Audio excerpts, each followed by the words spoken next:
Subcommittee on Financial Services and General Government will come to order. This hearing is titled GAO's Assessment of the Federal Buildings Fund.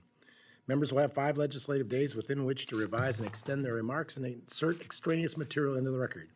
I now recognize myself for an opening statement. The General Services Administration, or GSA, maintains, builds, leases, or operates more than 360 million square feet of space that houses thousands of federal employees in 2,200 communities across our country. In addition, our constituents visit GSA-managed properties every single day. Everyone from veterans accessing their benefits, disaster victims seeking assistance, to plaintiffs and defendants attending court enter a GSA property.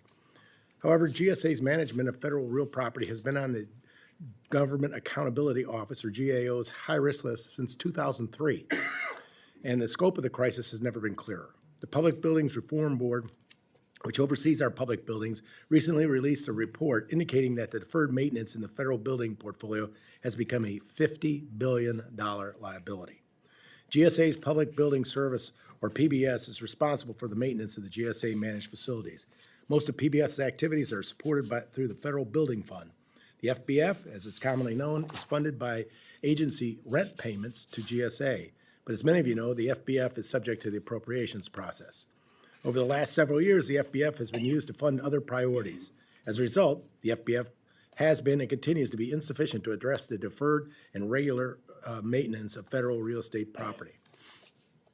We need to have honest conversations about how we get these costs under control. It starts with disposing of federal properties with high deferred maintenance and low occupancy to reduce the strain on the FBF. Moreover, ensuring the FBF has the resources it needs to maintain federal properties is another part of the equation. I'm pleased that we have Mr. Maroney from GAO here again to assess the FBF and how to get GAO's perspective on the scope of the issue facing the fund. I look forward to our discussion today. I now recognize my distinguished ranking member of the subcommittee, Mr. Hoyer, for his opening statement. Thank you very much, Mr. Chairman. I want to thank Mr. Maroney for being here and joining us today. We've heard much discussion of improving government efficiency and reducing waste this past year. All of us should share that objective. Although I have serious doubts about the administration's commitment to those goals, we all ought to agree that those objectives ought to govern how we administer our federal real estate portfolio. We want to make sure we have the right amount of space and the right type of space for our federal employees to do their jobs on behalf of the American people as effectively and as safely as possible. I always say we need to right-size the government, not increase, decrease, but right-size for the job that we give them. I recognize that no easy task, as I'm sure Director Maroney would agree. But it's also clear that the General Services Administration management of our federal real estate is wanting in some cases. I'd like to quote from Inspector General's report that was released just this week, and I have that report here, and I imagine you brought it with you. I'd like to quote from that. GSA is not consistently addressing deficient security fixtures at GSA-controlled facility and, as a result, is leaving the public employees and property at risk from security threats. That finding ought to concern every member of this committee and this House. Much of that report was redacted, but it indicated that, I presume for security reasons itself, but it is indicated that GSA's failure to meet this crucial responsibility was due in part to the immense cost of installing and maintaining security measures. To see the perils of this issue, just look down Pennsylvania Avenue. The Trump administration is trying to move the FBI headquarters from the dilapidated and falling down J. Edgar Hoover building to the Reagan building just a little ways away. Moving the FBI out of one old, exposed, and inadequate building into another old, exposed, and inadequate building is not a solution. When former FBI Director Robert Mueller, who just died, approached me in 2009 about finding a new home for the FBI, he emphasized that the Bureau needed a new, secure, and consolidated facility on a large campus. The Reagan building fails to meet the FBI security and operational issues. It was not designed as a secure law enforcement facility, rather, emphatically, as an open, accessible office for both public and private tenants. As a matter of fact, I have an article here that reflects that objective. To use the words of Pei, Cobb, Fried, and Partners, the architectural firm that designed the facility, quote, "The Reagan building emphasizes access and permeability. Access and permeability are great features of an international trade center, which the Reagan building was designed to fulfill, but not a law enforcement and intelligence agency." An article in the Chicago Tribune published about the building in 1997 noted the very fact. It said, "The Reagan building, quote, will open the standoffish domain of the federal bureaucracy to the city and teach an important lesson to the post-Oklahoma City bombing era, when the temptation is to turn all government buildings into impressive fortresses. But the FBI headquarters needs to be impregnable. Even the Reagan building, were not located between two major thoroughfares, 14th Street and Pennsylvania Avenue, it still would not meet Interagency Security Committee facility security level standards. The GSA says it will take at least $1.5 billion to retrofit the building. But anyone familiar with the GSA knows that project, these always cost much more, and the architect of the Capitol said it would be cheaper to build a fourth building for the House than to relocate members while repairs are being made to Rayburn into the Madison building. This ill-conceived effort to move the FBI into the Reagan building is indicative of the dysfunction that exists at GSA. Director Maroney, I'm going to be asking you some questions, as I told you I would, and I imagine you share some of these concerns which are reflected in this report. Issues contribute to the mismanagement of our federal real estate. Thank you, Mr. Chairman. I have 13 seconds, and I'll yield back. Tremendous timing today, Ranking Member Hoyer. Today, we welcome the testimony of Mr. David Maroney, Director of Physical Infrastructure at the United States Government Accountability Office. Mr. Maroney, without objection, your full written testimony will be entered into the record.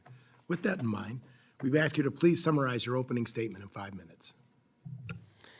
Thank you, Chairman Joyce, Ranking Member Hoyer, and members of the subcommittee. I'm pleased to be here today to discuss the Federal Buildings Fund and the future of federal real property. For more than 20 years, GAO has identified the management of federal real property as a high-risk area in need of substantial transformation. The federal government simply has too much space, with much of it in poor condition. The Federal Buildings Fund will play a key role in how effectively this problem is addressed.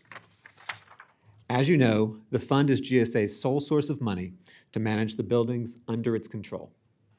Specifically, GSA collects rent from tenant agencies, deposits it into the Buildings Fund, and uses that money to fund its real property work, subject to appropriations. For the past 15 years, there has been a roughly $1 billion gap each year between the amount GSA has collected in rent and the amount Congress has authorized GSA to spend. That funding constraint has made it more challenging for GSA to pursue large projects, properly maintain its building, and dispose of unneeded properties.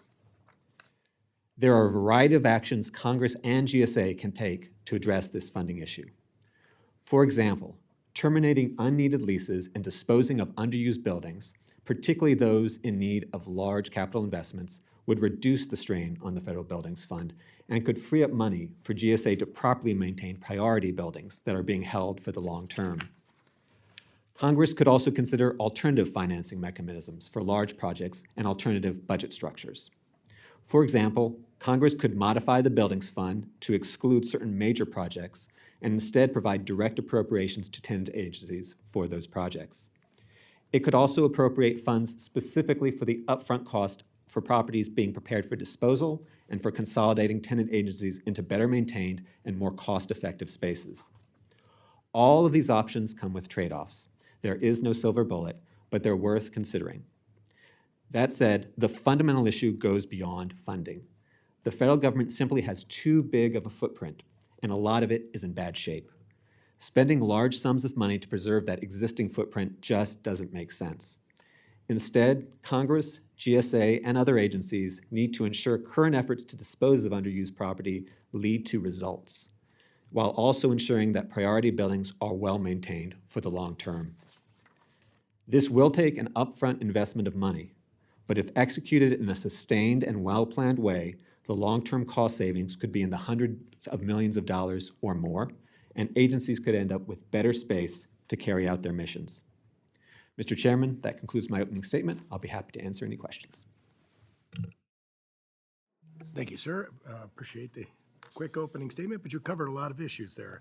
I now recognize myself for the first question. And you brought up, Mr. Maroney, that we talked about GSA's vast portfolio. It includes 285,000 buildings and structures with significant deferred maintenance problems. It seems this problem just keeps getting worse. As I mentioned in my opening statement, the Public Buildings Reform Board issued a report highlighting the real deferred maintenance cost of federal properties to be somewhere in the area of $50 billion. These liabilities represent real costs to federal government and to the taxpayer. In your opening statement, you talked about some of the things we can do, but why can't GSA get a handle on the deferred maintenance problem? And do you believe that $50 billion is the true cost of the deferred maintenance? So starting with the first. Could you speak in the mic, please?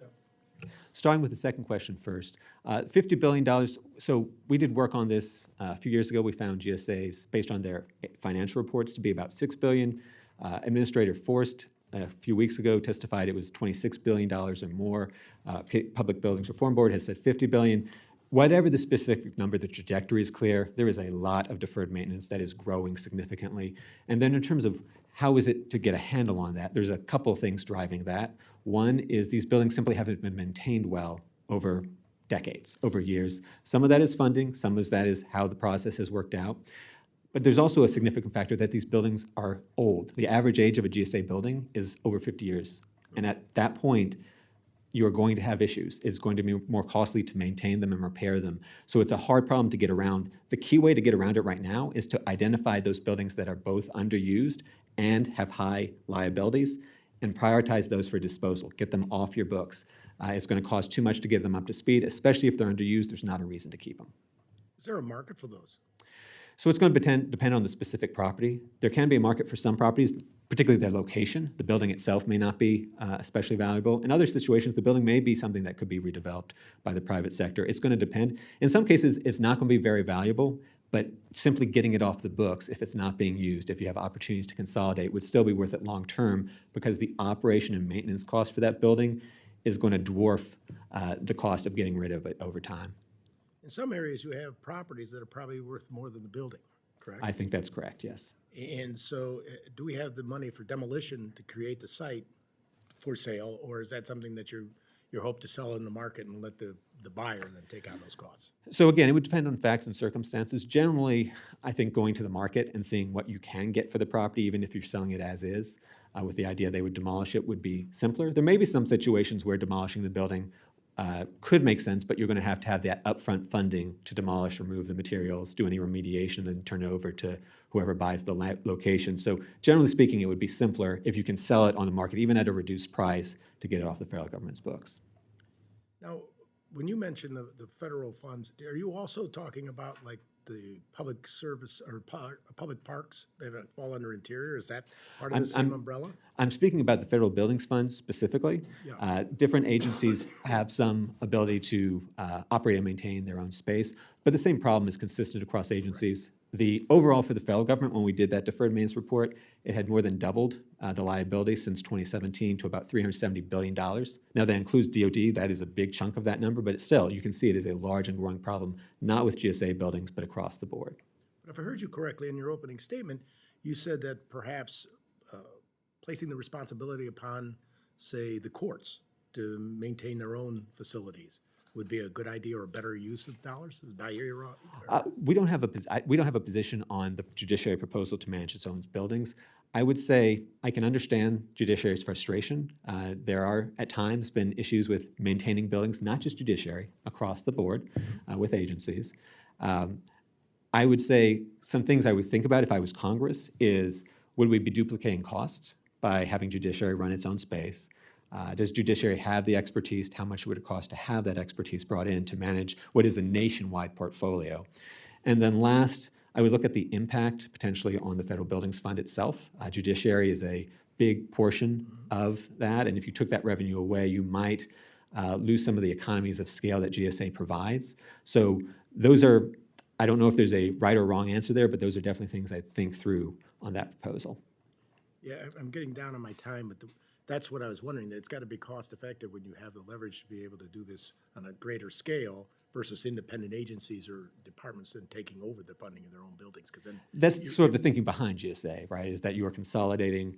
Now, there are agencies that do manage their own property. That does happen, but GSA is there, has the expertise, and is doing things on a nationwide level, so it has economy. Quickly, do they have the same problems? Does yes, this again is consistent. Chair now recognizes Ranking Member Hoyer for his questions. Thank you very much. Again, thank you very much for being here. You're familiar with this report? Yes, I am. And GSA is not consistently addressing deficient security fixtures at GSA-controlled facilities. Yes. As you heard from my opening statement, I'm very concerned about the proposals regarding the Federal Bureau of Investigation. You're familiar with the state of that building, I take it? I am. How would you describe the state of that building? Of the Hoover building? Yes. It's deteriorated. They need to move. It's decrepit. Right. Now, let me ask you a question with respect to GSA's focus on security. Much of this, I don't know about this report. Yeah, much of this report is redacted, just so you don't really know what's happening. It's a good report, it's a pretty long report, about 30 pages, but most of it's redacted. The security concerns were the reason Robert Mueller came in to me after the Murrah building in 1995 was destroyed by a single person in a step van, and I've talked to most members of the committee about this. And this report says that GSA is really not looking at the security concerns, essentially, sufficiently. Let's put it sufficiently. In your experience, would the Reagan building be difficult to make secure, consistent with federal standards? It would certainly require a large investment of funds. It was built to be a public-facing, open building, so you would have to invest a substantial amount of money to make it secure. Can you cite any instances of retrofitting, which is proposed, any building to meet level 5 projection? Do we have any experience with that? I'm not aware of any. I can come back to the record for sure, but I'm not aware of any. Thank you very much. Do you have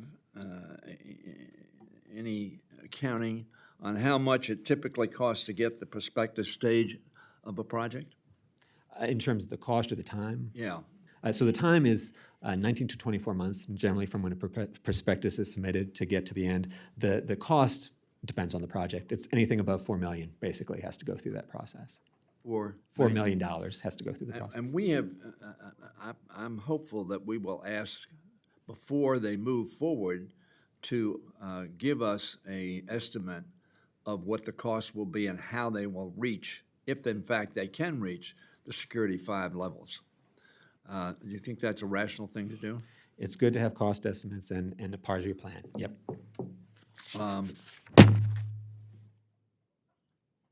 With respect to the staffing responsibilities and managing the portfolio that you deal with, the reduction often moved faster than the efforts to sell buildings or reduce lease space. I agree with you. And by the way, one of the prime sites in Washington is the FBI building on Pennsylvania Avenue.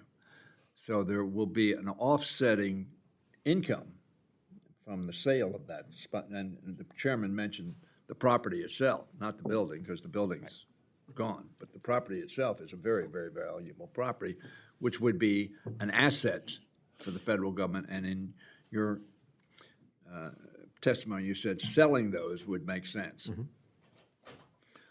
Mr. Chairman, I'm going to stop with that. I may want to ask some other questions in the second round, but I'll stop now.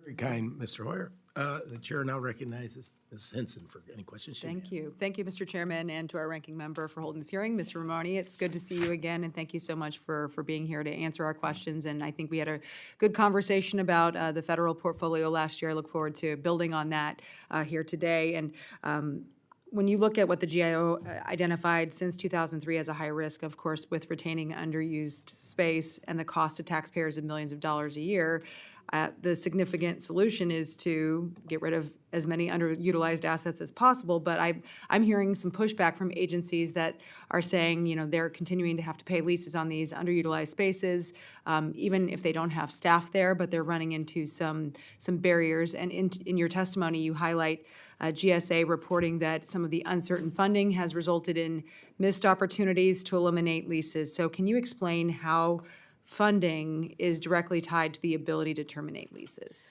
Yeah, so first, anytime you terminate a lease, you have to relocate the folks who are in that space to a new location. So there's moving costs. You have to return the space in a certain condition, so there's costs to do that as well. And depending on the term of the lease, if you're in the soft term, which is after a certain number of years, you are able to terminate that lease under certain conditions, but more easily. If it's in the firm term, which is typically the first several years of a lease, that is much more challenging and can incur additional costs. So just terminating a lease requires having a plan for what you're going to do with the staff who are there. What are the shortest term leases that we're signing versus, is it as simple as a couple months all the way up to 20 years? What are the length of these So the normal agreements? lease is about 10 years. You have some that are shorter. You might have some that are longer. The longer you're getting, the trickier it might be in terms of funding. At that point, you should be asking, should we be in owned space if you're going for significant long points of time? So do early lease termination costs play into the recommendations here in terms of how it's been recommended for GSA to run the cost comparisons of terminating leases compared to, like you were talking about, just paying out the full lease term, Right. whether it's 10 or 20 or however long? That should be part of your analysis. Do we gain from terminating this lease or not? And do we have a plan for where we're going to put those staff? And when you compare the costs, does it pencil out as a net benefit or not? How much is that actually happening right now in terms of running these numbers? Is that an active process? Can you get us numbers on how often this is happening? So I do believe that that is part of the normal process that GSA is to follow. I do not know right now how, to the extent that that process is being followed, but that's the norm, is they do try and pencil out the benefits versus the costs. Okay. Can you share maybe some of GAO's other recommendations to specifically address the barriers to terminating leases for some of these spaces outside of that regular, I guess you'd say, checklist that you're kind of going through right now? Right. So what you need to do is, for your portfolio overall, for whatever agency you're speaking about, you need to understand, what are my needs, what are my space needs, and what space do I have now, and is it meeting that need, or do I have too much? And then going through, you have to have some strategy, going through and looking at, okay, I have too much space in Dubuque, and I can consolidate these two leases into a single location and save money, and it's worth it because the cost of moving is less than that. But you really need to look at it at a strategic level, plan it out, and make sure you have that funding to carry through your plans with both the lease side and any owned space. Okay. I'll have some more questions on security, but I don't want to dive into that, so we'll get into that in round two. Thank you so much. I yield back. Thank you, Mrs. Henson. The chair now recognizes Mr. Pocan for any questions. Thank you, Mr. Chairman. Appreciate it. And Mr. Maroney, thank you for being here for the second year in a row in a public hearing. I hope everyone that has oversight under this committee follows your lead and is here for public hearings every year. Appreciate that.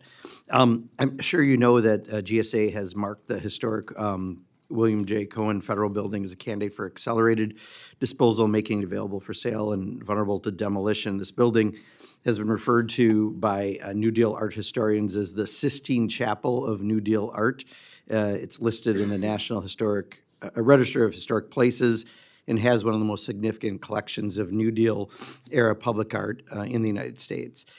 Because so much of this artwork is integrated into the architecture of the building, there's significant concerns that improper redevelopment or demolition could result in the permanent loss of a major piece of American cultural history. So I guess the question I have is, what actions can the GAO, and what have they recommended Congress take to ensure that all federally owned assets, including artwork integrated into buildings like the Cohen Building, are adequately inventoried, protected, and considered before any sale or disposal happens? So we haven't done direct work on that topic, but what I can say is GSA does have, as part of historic preservation screening, they are supposed to identify art. That's part of that. And they can include requirements in property sales that require the protection and preservation of that art. Now, I can't say the process that's being followed right now, but I can say that is the standard. I would say, just in general, real property data overall is typically flawed. And it wouldn't surprise me if art is as flawed because it actually can be moved. So it's actually trickier. Some at least art can be moved, and so it's trickier to keep track of. So it is a concern. What's the data? Do we know what's where and how we're preserving it? Yeah, and this building in particular, I think it's integrated into the building, much of it. And I know that last April, DOGE forced most of the GSA's fine art and historic preservation staff on administrative leave. Do you know if any of those folks are back to do some of this work? I don't know if they're back, but that would also be a concern. You need the staff, obviously, to track it. If you could get back to us on some of that, I would really appreciate it, because I know there's a lot of concern and would like to preserve what's in that building. This question I wasn't something my staff gave me, so I'm going to apologize in front as I ask this, but do you have oversight at all over the White House? I mean, I think loosely you do the GAO. My question specifically is around the ballroom. I know that it's funded allegedly by private donations, but I believe the ongoing costs of maintenance and security would still be our costs. Is that correct? So I don't know if it is or not. It very well could be. Would this be under a GAO that could do a paper on this to get back to us on other costs? So we'd be happy to work with your staff to consider on that. That'd be appreciated, just because if there are a lot of costs that maybe aren't anticipated because it's a ballroom now instead of the east wing of the Capitol, certainly would be important for us to know, because I could see different security and maintenance concerns with that. So, and then the last question I had is around the HUD building, which is being relocated to Virginia. I know there were some concerns around the law where it, I think the HUD Act of 1968 said that the department had to be at the seat of government, which according to U.S. Code says the seat of government should be exercised in the District of Columbia and not elsewhere, and that this by being relocated to Virginia, there's a question of whether this follows the law and how it's being paid for, and whether there's any risk of appropriated funds perhaps being misused or Congress not being properly informed. Can you give me any background on this? So what I can say is we've just started up work in the past Okay. month on a request from Senate Appropriations to look at the HUD headquarters relocation, including some of those legal issues you meant. So we don't have answers on that yet, but it is something we're taking a look at.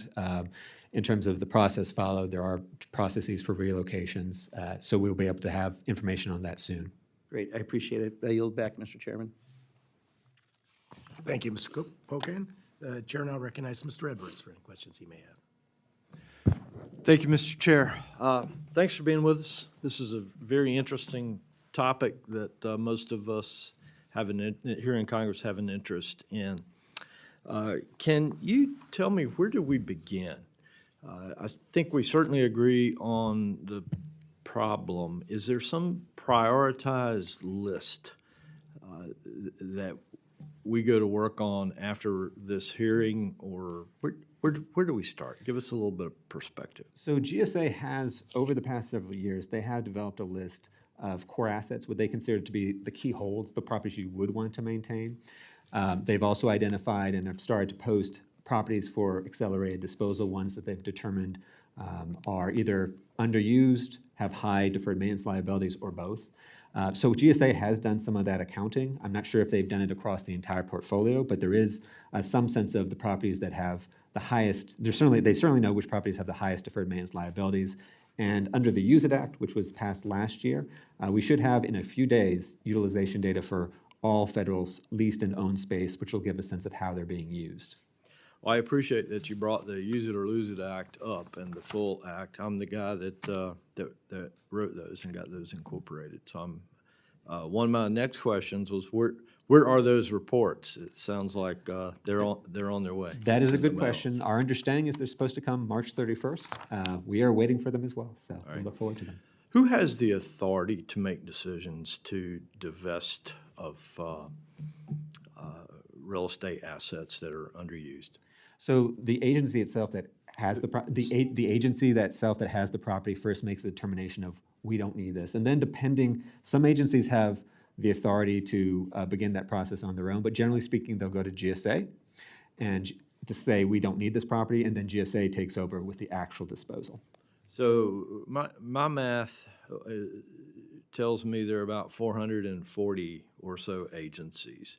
So what I think I hear you saying is it's up to about 440 agencies, bureaucracies, to make the decision whether or not to divest of the property they're holding offices in right now. And that has, to a certain extent, been the case until recently. Under the Use It Act, that there are requirements for OMB and GSA, if agency space is under 60% utilized, to take steps to reduce that space.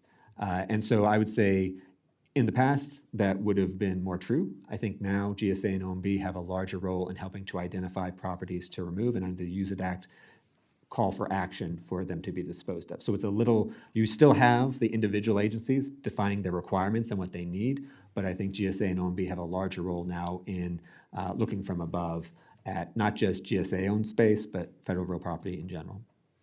Is there a strategy to move agencies outside of DC? I'm not talking about Virginia or Maryland.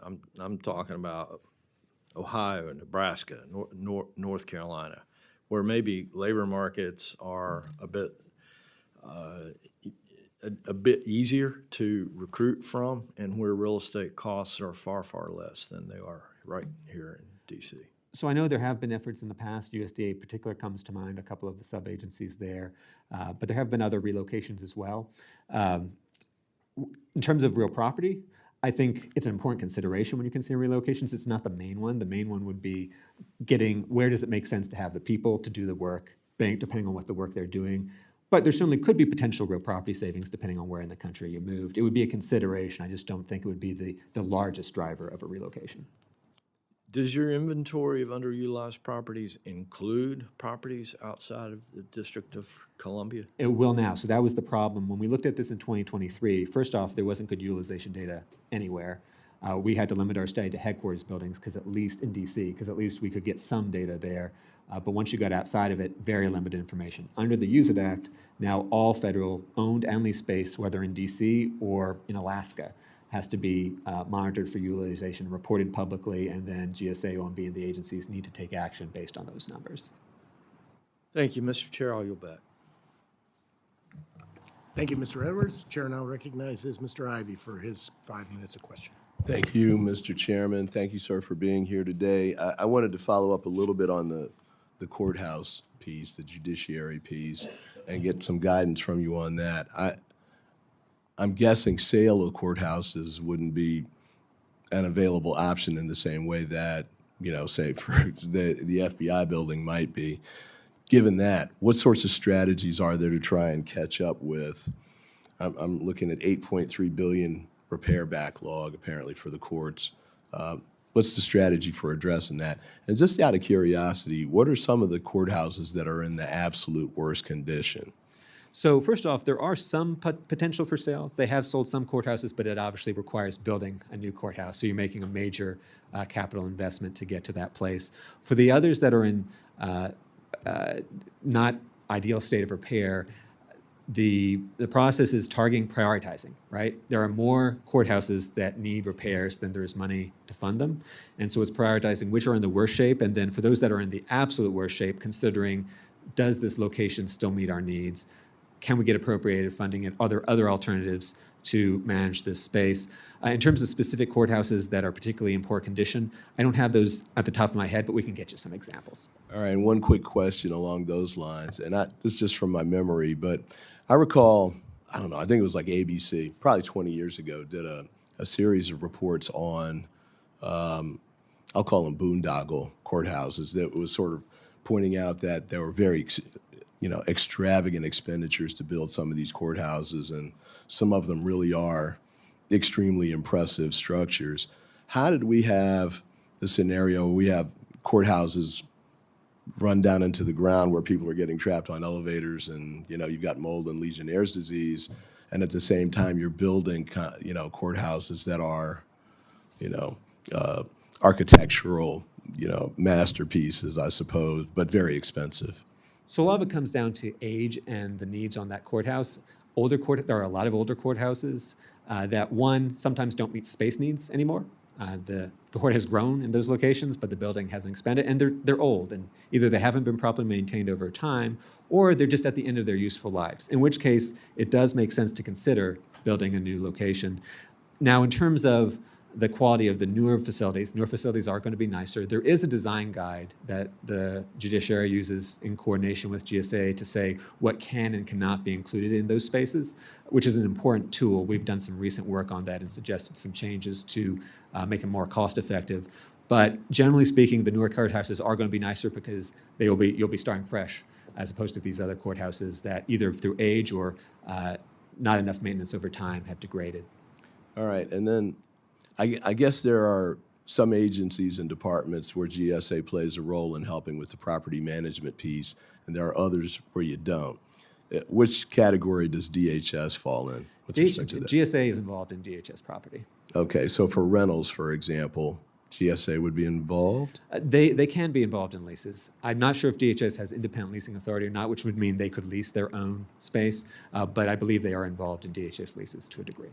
Yeah, if you could get back to me on that. We've got a facility where there's at least rumors that ICE wants to rent a facility in Hyattsville, which is in my district. I'd be curious as whether I should be coming to you or going to DHS about that. And then with respect to some of the facilities, the detention facilities that they built, and Alligator Alcatraz comes to mind. I don't know if that's in your purview or not, but the question I had there was, there are reports that CEQA was not, the Competition and Contracting Act was not followed in construction of those facilities. And so you have, in some instances, allegedly, really high expenditures for what looks to me like tents and fences, relatively inexpensive materials that were built. Is that under GSA purview or no? So I don't know if it is or not. It's not under our GAO's purview. GSA may be involved, but DHS does have some independent leasing authority. Like, for instance, the ICE centers you mentioned. I believe ICE has the authority to lease those locations. GSA has been helping them find locations, but I don't believe they've been the one actually doing the leases themselves. I'm not as familiar with Alligator Alley and what they might have done with that process. Fair enough. But in the general procurement process for construction of new facilities, CEQA is the standard that is followed. Is that a fair statement? I believe so. All right. Thank you. I'll yield back. Thank you. The chair now recognizes Mr. Alford for his 5 minutes of questions. Thank you, Chairman Joyce and Ranking Member Hoyer. The federal government owns and manages a massive real estate portfolio, hundreds of millions of square feet of space across the nation, yet we still struggle to answer some very basic questions about what we own, where it is, how it's being used, and that's a problem. GAO has kept federal real property on its high-risk list for more than 2 decades, pointing to persistent issues with waste, utilization, and poor data management. At the same time, we're facing a growing deferred maintenance backlog that could be as high as $50 billion, while many federal buildings sit partially empty or underused. We cannot manage what we cannot measure, and one of the core challenges here is the lack of unified, reliable, and accessible inventory of federal property. Instead, the federal government operates more than 100 separate real property systems across agencies, creating fragmentation, duplication, and inefficiency. I think that's unacceptable for the taxpayers.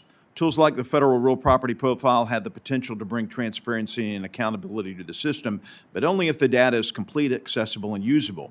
That includes making sure it's geo-enabled, integrated across agencies, and capable of giving members of Congress and the public a clear picture of federal assets in their communities. This is not just about data. It's about making smarter decisions, disposing of unused property, reducing maintenance costs, and making sure that taxpayer dollars are spent efficiently. Thank you for being here. It's been a year since we spoke. What has changed in the last year? Can you give us an update? What has been some of the accomplishments in 1 year's time? So I'd say the progress of the Use It Act. We still have to see the data and how good it is, but actually getting some indication, some indicators of how owned and leased space across the country is being used is an important first step to then deciding what is worth holding on to, what should be consolidated and gotten rid of. So that's progress. There have been some property disposals, including just this past week, the regional office building in Southwest being disposed of. So there is progress there. And I'd say there's still more to be done, because at the end of the day, these are not easy things to do. They take money and they take time. But the key is for the momentum that has been building for the past several years to right-size the real property footprint that has carried through to results. My main concern is that the action continues, because it's easy to get in a situation where there are delays, where time passes on, and properties are not actually disposed of, they're held onto. So I think there's been good progress the past several years. It's important to sustain that and move forward with the new data. What challenge is it trying to predict the in-person labor force at these buildings? Yeah, so it depends on the size and location of the building. In sort of these big headquarters buildings in DC, using badging data is a relatively straightforward in most cases to track attendance and also for purposes of utilization, using that information to figure out. Once you get into the field, into smaller spaces, again, if you're talking an office building in a downtown, that's relatively straightforward, again, badging. But smaller spaces can be challenging, but GSA has identified a number of ways you can do that, from everything from computer logins to surveys to check-ins. Just, again, the point is not for the data to be perfect. The point is to get a sense of where are these buildings generally at in terms of the utilization, and then you can drill down for the ones that are at a low number and figure out what's going on here. Should we get rid of this space? I notice one of the challenges in this report is that agencies don't want to share space. Why is that? Cultural reticence. It's really not acceptable, but it is a mindset in some cases where this is my space, this defines the agency I am. Other agencies do. Like for instance at GAO, Army Corps of Engineers headquarters is at GAO building. Agencies can share space, sub-agencies can share space. It's just a change in mindset.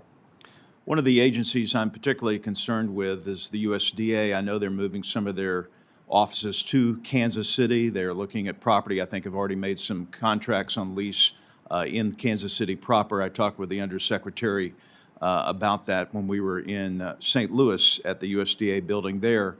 USDA building, one of the buildings is up for sale here in Washington, D.C. How is that sale going?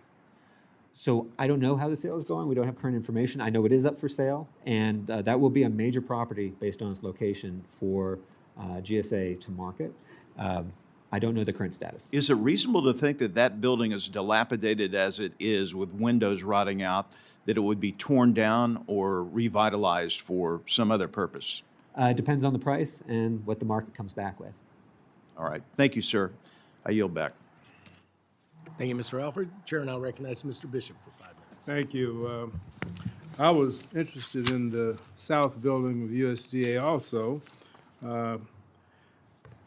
I kind of want to get your thoughts on the government's decision to sell it rather than to retain it. Is it possible that you can get the reasonable asking price considering the overdue maintenance and the condition that it's in? Does GSA typically take into account the unique and desirable location, like in this case, its proximity to the National Mall and other federal buildings?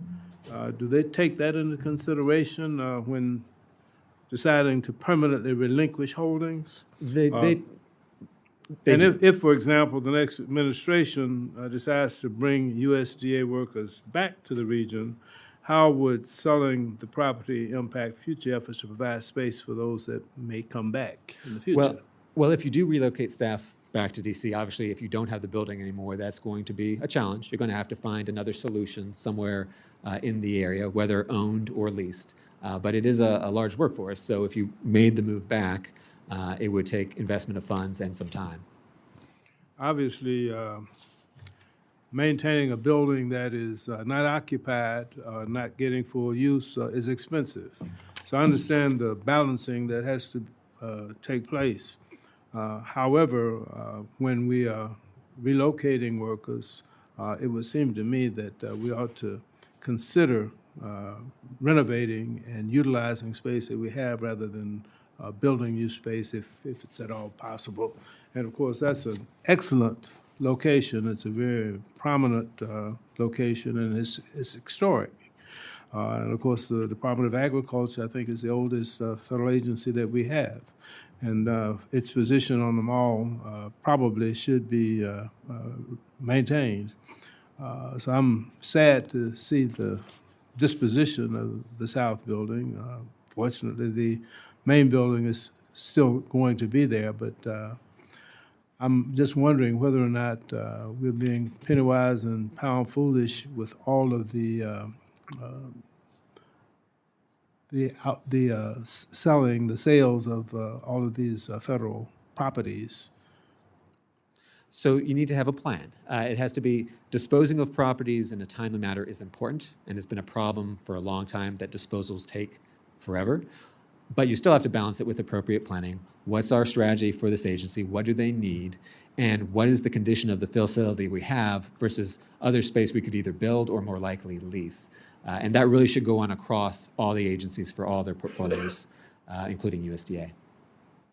Okay, so how are you going to be able to deal with the deferred maintenance that has been in effect for such a long time? Because I know there are many more properties than just the ones that are up for sale.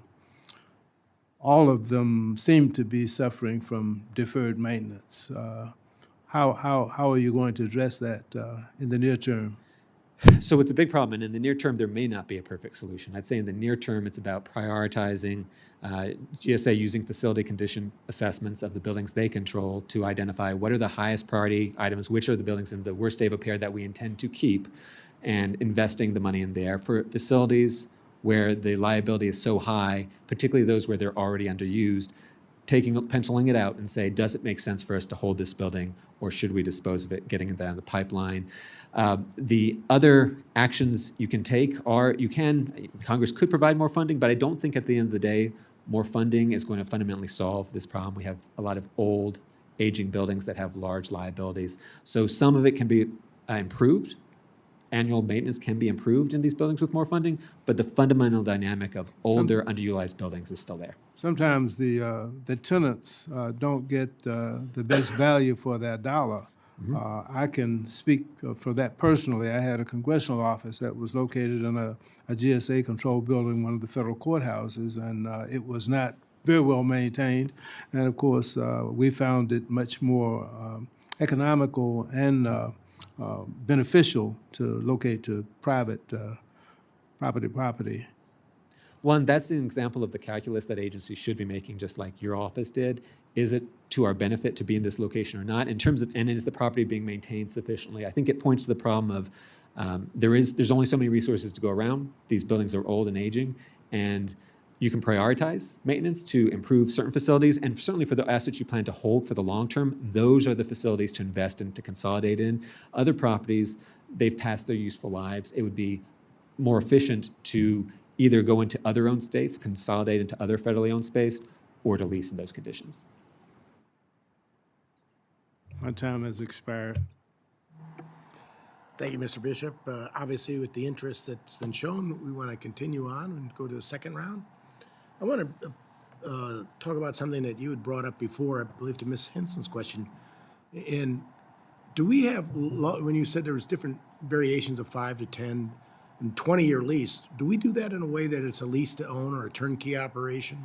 So there have been some examples of that where there is a lease to own. Like, for instance, the Department of Transportation headquarters building. Yes. That started out as a leased facility, and then the federal government exercised its option to buy, so it's now a federally owned property. So it does happen. It is not a all the time. It's not something you look for. Right. It's not something you look for. They're trying to turn over our inventory, sell off the other things, and get new buildings and new owners. I mean, that could be one of the tools in your toolbox. It's not the only tool in your toolbox, but one could be. So the advantage potentially of a lease to own option would be that space might have been better maintained because your lease payment, your rent payment is covering the operations and maintenance. It's being maintained by a private sector company that there's contract requirements for. So when you're buying it, you've been renting it, so you have a very good sense of the product you're getting, and it might have been better maintained than, say, an owned federal facility.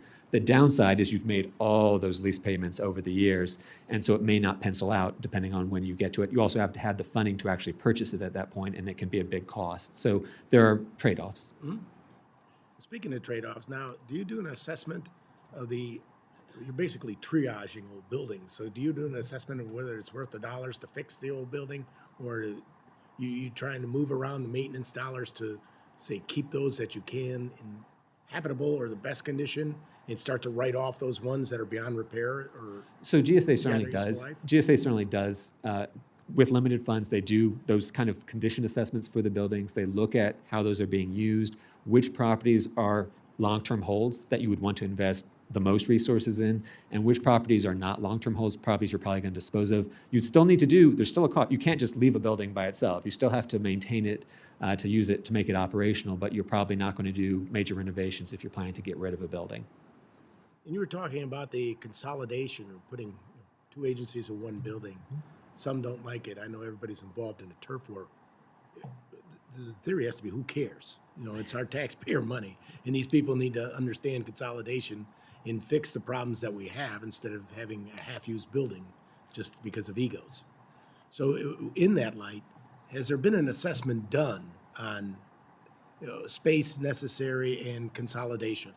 So they're under the Use It Act for all the headquarters locations in the National Capital Region. GSA and OMB are supposed to provide a report in days that is identifying plans for those buildings in terms of what are some consolidation opportunities, what are buildings we would hold as a federal government. And I think that's important because there are reasons why agencies might need their own space. If they have a special national security mission, specific functions where you need your own space. But if you're doing general office work, you can have your own floor, right? You can have your own designated space where it's still your agency, but you're in the building. And quite frankly, once you get outside the National Capital Region, this is how federal buildings operate. You don't have, generally speaking, single tenant federal office buildings in downtowns across the country. You have EPAs there and OPMs there and whatever other agencies you can think of are in the same building, just delineated offices.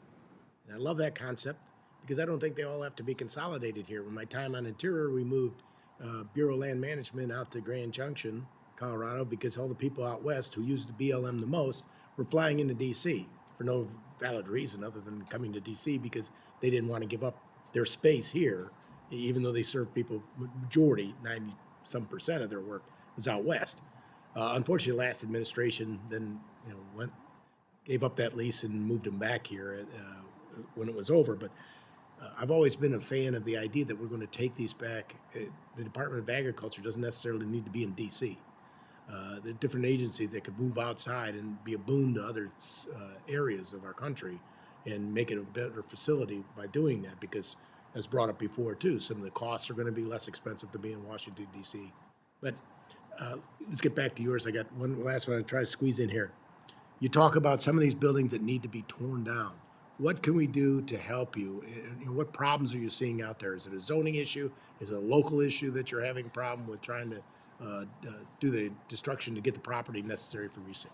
Well, so it would depend on GSA's evaluation of individual properties. So in general, they are not demolishing at least large-scale buildings. You might have smaller, very small structures that they're demolishing. There could be some locations where they determine that's worthwhile. I think the challenges they would run into are cost, right? Having the funding, it takes upfront funding to do that. So having the money to demolish it. There would certainly be environmental concerns. They have to go through an environmental remediation process potentially. Historic preservation, depending on the quality of the building. So there are some hurdles there that you go through as part of that process. Generally speaking, GSA is not demolishing these larger buildings. They are putting them for sale, and then it's a matter of what's the price that the market will take it on without demolishing for that location. And also penciling out, does it make more sense for the federal government just to sell it at a lower price than spend the money to demolish and then sell? And just one last one that you brought up. Yeah. Where do those funds go? They go back to you for the maintenance, or do they go back to the Treasury?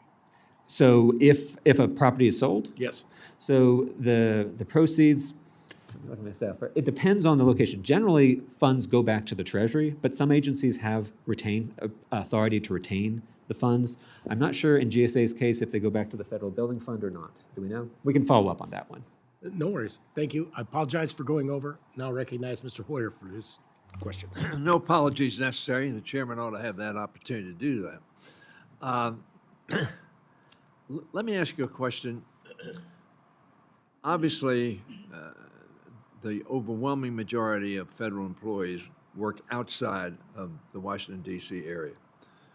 Can you tell me the percentage of space that the federal government owns that is outside the Washington, D.C. area as opposed to in? So I know when we did our review of the 24 CFO Act agency headquarters, which is not all the space in D.C., but it was north of 20 million square feet. And then overall for GSA alone, GSA has north of 350 million square feet. And then the federal government beyond that has even more. Let So me make sure I understand. 20 million in the Washington metropolitan area. for the 24 CFO Act agency headquarters. So that's a lower number than is the reality because you have other headquarters here beyond What that. would you But estimate? Because you said 370 360 million or so for GSA Outside. outside, owned and leased. owned and Oh, well, it's 360 million overall for GSA, owned and leased. Then you have 20 million or so that is in the DC area for just those 24 headquarters agencies. There's going to be more space because there's more than just headquarters in DC. That number is low. But if you're just looking at that math, and then that 360 is just GSA. So you're not talking about all the other agencies that have real property that they own and control. So you are looking at a large infrastructure outside of the National Capital Give me a Region. ballpark but educated estimate. Are we talking 7, 8 to 1? Let me get back with you. I won't want to Would give you a you? wrong number, Okay. but it's a significant difference. There'd be a lot outside of DC, especially if you're considering DOD and other structures. That just, it's going to be significant. Thank you. Mr. Chairman, I would like to, at this time, ask that this report be included in the record. At this time, the GSA not consistently addressing deficient security fixtures that GSA control. And I'd like to include two articles as well with reference to the underlying report. Absolutely. Thank you very much, Mr. Chairman. Done that. The USID Act, is that what you were referring to, the USID Act? Yes, exactly. It was part of the Water Resources and Development Act last Right. year. Who signed that bill? President Biden. President Biden signed that bill. President Biden signed the bill. And I think we all voted for the bill. It was pretty unanimous, I think. It on was, both it passed sides of with the high aisle. numbers, yeah. It's a smart thing to do. Again, I reiterate, Mr. Chairman, as you know, I've said in terms of numbers employees, I represent 77,000, but I tell them as well, I tell the unions, what I want is a right size, not a more or less, but the right size. So, do you have any, which is a related issue, recommendation on what you started your testimony with? Because I know I spent a lot of time talking to the former director of GSA under President Biden about some funding mechanism which will assure both the ability to construct needed buildings and to maintain buildings. Every government at every level and every household in America defers maintenance until the roof goes, and then they have to pay more. And that's what we do. It's just, everybody does it, because why?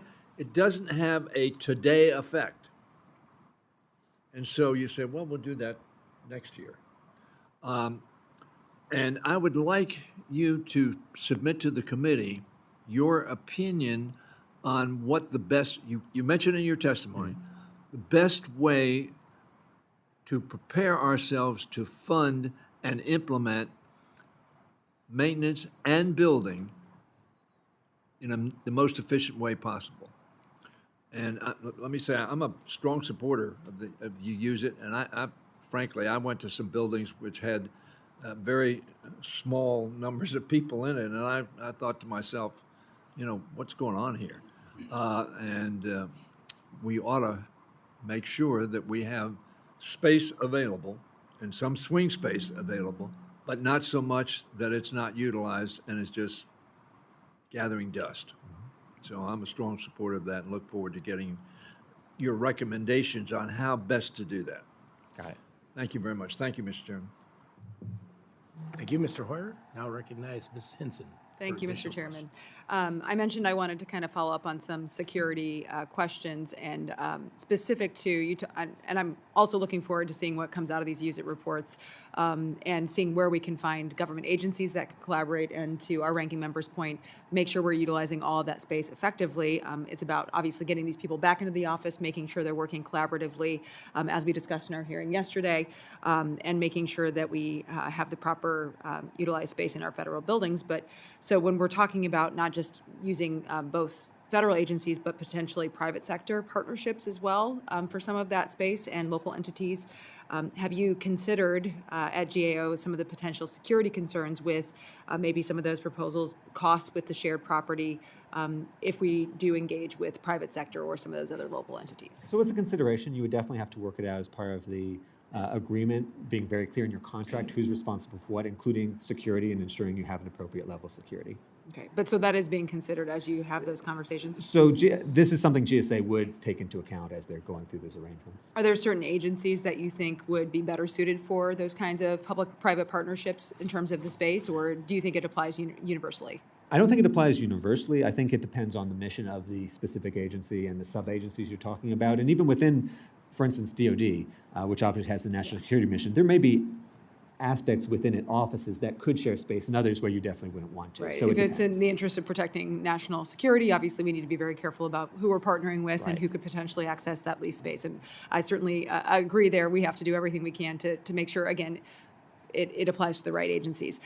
From your testimony, it seems, though, that this is something, in terms of the proposals for potentially sharing space with the private sector that GAO has been considering for more than a decade, I think since 2014. So have you heard from GSA on why they have not more aggressively pursued this? Do you think it goes back to what you said earlier, I think in response to Mr. Alford's question of, well, this is a turf battle, right? And these agencies want to protect their own turf. Where do you think that lies? I don't think it's a turf battle when it comes to GSA. They have tried some of these alternative financing mechanisms in the past. There are some limited examples. I think it's a challenge. Figuring out the funding piece, figuring out the scorekeeping piece of this can be a challenge too. So I think these are still mechanisms worth exploring, and GSA should, but it's going to depend, again, on the facts and circumstances and finding the right private sector partner in the right location. So it's one of those things they should have their ears open to. I suspect they do have their ears open to, but it's not going to work in every situation. Okay, thank you. That's all I had. Thank you, Mr. Chairman. Thank you very much, Ms. Henson. Now recognize Mr. Ivy for 5 minutes. Thank you, Mr. Chair. I'm just curious, just based on some of the questions and answers from a moment ago. So I know in the private sector, after the move towards remote work, there were a lot of private sector companies that decided to stay on that track.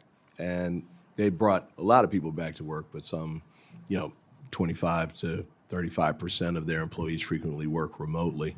And I know one of the reasons they did that was because they could reduce the size of the office space that they needed.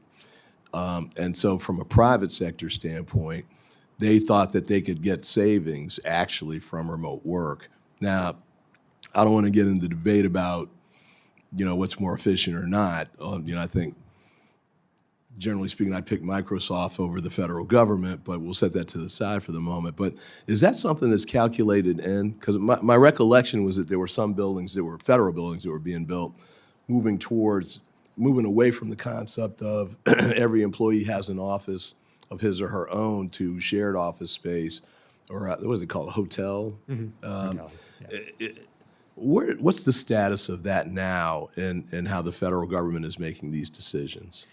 So it's always a consideration of so desk sharing, hoteling, that is an important tool to get to the utilization rates required under the Use It Act, especially for staff who, even if they're coming in every day, some of people's jobs are not in that building every day. And so you don't need to have that one person, if they're in 1 day a week because they're on site 4 days, you don't need to have them have their own office. You can share it across folks. So those still make sense. Now, they make more sense when you have a higher level of telework, because then you have a larger opportunity to do that type of desk sharing. But it still makes sense today, even with a return to office framework, because again, many workers are not in that location every day based on their jobs. Even if their in office might be a construction site, a testing site, things like that.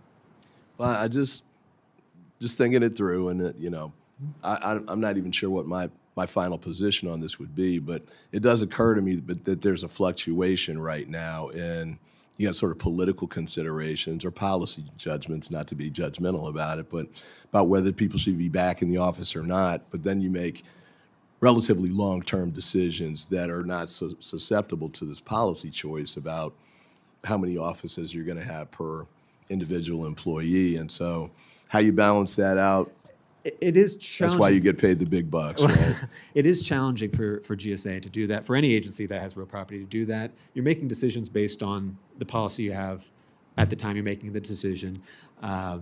It's one of the reasons to consider particularly leasing in some situations where you have uncertainty. Leasing for at least the short term can make sense if you're not sure what your requirement's going to be long term. If you have a longer sense of this is the way we're going long term, we need this space on a more permanent basis, then owning tends to make more sense. So it is a challenge. It is a challenge, especially if you're talking about potentially moving back and forth to what your space needs are. But either way, whether you're talking about a more telework model or a more in-office model, you should still be looking at things like desk sharing, like how much space we use and how much extra are in some of these buildings that can account for both full in-office or a telework model, just working through the system. So it's a challenge. All right, and then new topic. Previous comments were along the lines of if you move things out of Washington, D.C., or the D.C. area to other parts of the country, it costs less, and so it's easier to put people there and the standard of living is low. That's not automatically true. In fact, I think with respect to the agriculture discussions, with respect to the Agriculture Research Center, one of the findings was that actually it's more expensive to move people to some of the sites that they'd chosen than it is to leave them in Prince George's County, which has a less expensive standard than cost from the standpoint of rent and the like than D.C. and other parts of the D.C. area. So I hope that'll be part of the consideration as those evaluations are done. And there are multiple costs. I mean, real property is one cost. You also have to build in the cost of moving, relocating, because there's a cost to that as well. So you really, it's again, facts and circumstances. You have to pencil out for the project. And then even, I would say, more important than real property, it is a significant cost, it is a concern, but it's looking at the macro picture of labor cost, looking at mission impacts. Those are all considerations that are going to depend on the individual relocation. Yeah, and a transfer of employees as well would be another big one. I think the last time Ag did one of these, like half of the staff didn't move to the new sites because of the challenges of, having to relocate and the like. But I'll leave it at that. Thank you, Mr. Chairman. Thank you, though, especially, sir, for coming in and testify for 2 years in a row. We appreciate it. Certainly do, and the distinguished ranking member might have a question left he wanted to address. This is not, I understand, directly in your purview because you deal with infrastructure. But I think we really do need good information on what do we call it? Working at home. That's not the phrase. Teleworking. Telework. What GAO, some branch of GAO ought to tell us what was the productivity impact of doing that? Because a lot of private sector does it because it's more productive and they save on cost of, headquarters or office space. And I don't know whether GAO has done such a study, but we hear a lot of debate about it, and there's a lot of difference of opinion on how effective that is. And the average supervisor, if he doesn't see the person, believes that somehow they're not working as productively. That may or may not be so, I don't know. But I would ask you to see if somebody in your shop whether they've done a study of that and whether they can give an answer to that. So I can answer that. We have, not my group specifically, but Right. GAO has taken a look at telework productivity, both, I believe, in the private sector and in federal agencies. I'm happy to connect them with your staff and provide the Great. relevant information. Excellent. Thank you very much. Thank you, Mr. Chairman. Thank you, Mr. Hoyer. And Director Maroney, you've been a treasure of bad news for us. Sorry. And certainly appreciate that. And as Ranking Member Hoyer had brought up, this was a wonderful hearing, be able to have this kind of interchange with you. So before we clock out here, wanted to give you an opportunity. Is there something you would ask Congress for that could help you do this job better? So I think a few things that Congress could do that would help the momentum here. One, provide strong oversight of the implementation of the USED Act.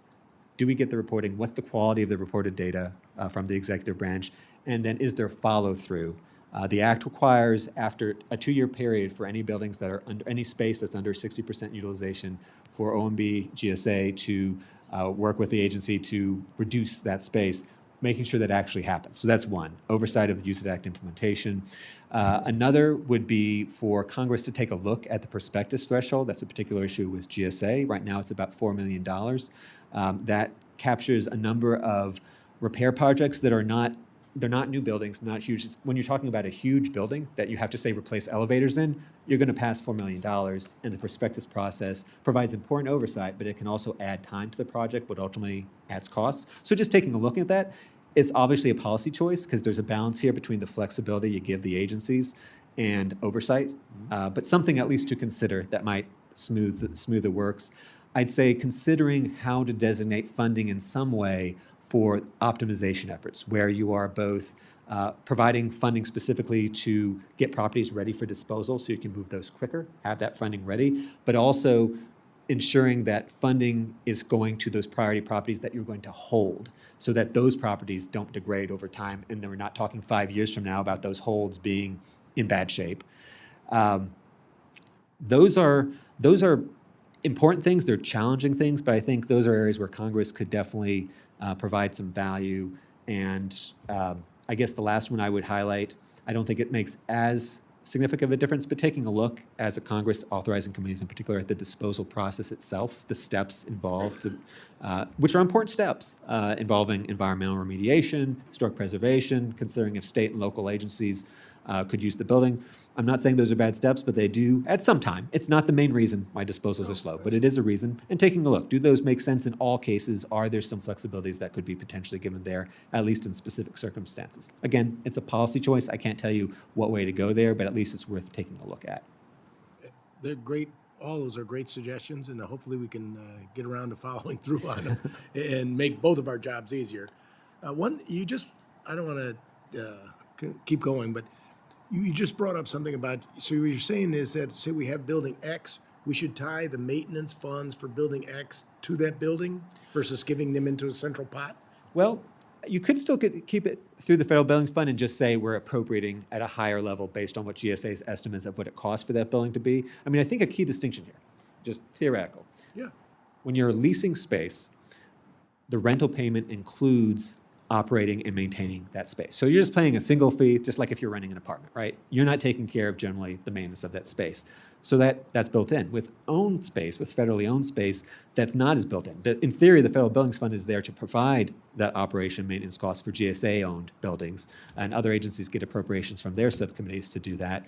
But it's easier there for that to be deprioritized, and that's where you can get into this problem of buildings age. It's reality. And to your point, Mr. Ranking Member, it's also something, not all deferred maintenance is created the same. Some things it's fine to defer, and other things you're creating a big and potentially expensive problem for yourself down the road. Being able to create some mechanism where when you build a new property or you're just retaining a hold property going forward, and better ensuring that the needed operation and maintenance funds for that building for that year go to that building, so you're keeping up with it consistently over time, as opposed to, some years maybe there's enough, other years there's not, and so things get put off and it gets worse over time. Fair enough. I hear you. Chairman, the figure I have, and you may know, is they're spending $250 million per year on maintenance of the FBI building alone. And that's not for, it just maintains it from getting worse. It doesn't make it better. Operation maintenance, long-term, is going to way be more expensive than actually the cost of building that facility. If you're talking about a building you're holding for 30, 40 years, the amount you spend on operation and maintenance is just going to dwarf it over time, which is why it's important to maintain it. It's expensive, but if you don't, then that bill gets worse and worse, and more importantly, you lose the value of the asset, both if you are going to dispose of it, but for the mission, which is ultimately what this is all for, right? We don't have buildings to have buildings. We have buildings to serve the mission of the agencies and the American taxpayer. And so that's why it matters. And with that, I know all good things must come to an end, and I'd like to thank you, Mr. Maroney, for being here today. There may be some members who would like to submit additional questions, and then please, for the record, submit any questions for the record to the subcommittee within the next 7 days. And this subcommittee now stands adjourned.